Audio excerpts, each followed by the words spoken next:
Hi, in front of me is HUAWEI Honor Play 7 and today I would like to show you how you can download pictures from Instagram. Firstly, open Play Store and type repos for Instagram. Then download this app from this developer. Open it and go into your Instagram. Pick a photo that you want to download, for example that one, and click on the three dots. Choose Share To and tap on Repost App.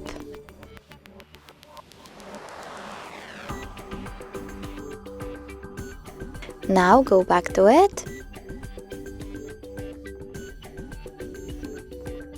Pick one of the options and tap on the photo that you want to download. Click on the square icon to remove the label and tap the middle button. Now click Allow and wait. When I go into my gallery,